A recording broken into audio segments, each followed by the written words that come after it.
एक दिन एक अमीर आदमी भगवान शिव के दर्शन करने के लिए मंदिर में गया।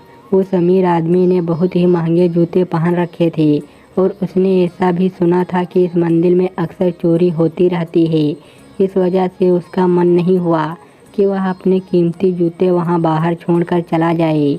जूते पहनकर वह मंदिर में नहीं जा सकता था और उसे ऐसे ही बाहर छोड़कर वह जाना नहीं चाहता था। अब वह करे तो क्या करे, वह बड़ी दुविधा में पड़ गया था। थोड़ी देर सोचने के बाद अमीर आदमी ने मंदिर के बाहर बैठे एक भिखारी से बात की।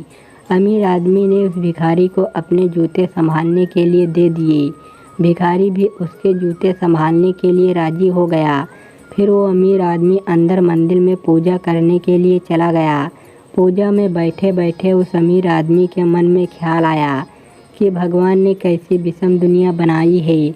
मेरे जैसे कई लोगों के पैरों में कीमती जूते पहनने लायक बनाया है, लेकिन उस बेचारे भिखारी जैसे अनगिनत लोगों को रोटी खाने के लिए भी भीख मांगनी पड़ती है।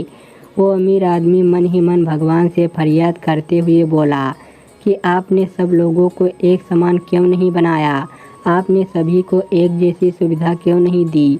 फिर उसने मन ही मन तय किया कि यहाँ से वापस जाते समय वह उस भिखारी को 500 रुपये देकर जाएगा। पूजा खत्म होने के बाद जब अमीर आदमी बाहर आया तो ना उसे अपने जूते दिखे, ना ही उसे भिखारी दिखा। उस अमीर आदमी को लगा कि भिखारी किसी काम से बाहर गया होगा, इसीलिए थोड़ी देर तक उसने वहीं खड़े रहकर भिखारी का इंतज़ार किया। फिर काफ़ी देर इंतज़ार करने के बाद भी जब भिखारी वापस नहीं आया तो उस अमीर आदमी को पता चल गया कि भिखारी उसे ठग के चला गया है। दुखी होकर अमीर आदमी नंगे पैर ही अपने घर की तरफ चल पड़ा। रास्ते में उस अमीर आदमी ने देखा कि फुटपाथ पर एक जूते चप्पल बेचने वाला बैठा है। अमीर आदमी एक जोड़ी चप्पल खरीदने के लिए उसके पास पहुंचा। वहां पहुंचते ही उस अमीर आदमी की नज़र उसके जूते पर जैसे ही पड़ी, अमीर आदमी पहचान गया कि ये उसी के जूते हैं।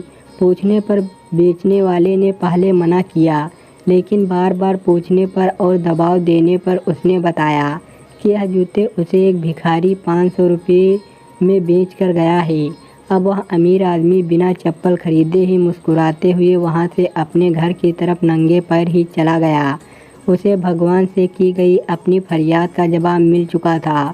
उसे समझ में आ गया था कि जब तक लोगों के कर्म एक जैसे नहीं होते तब तक सब एक समान नहीं हो सकते।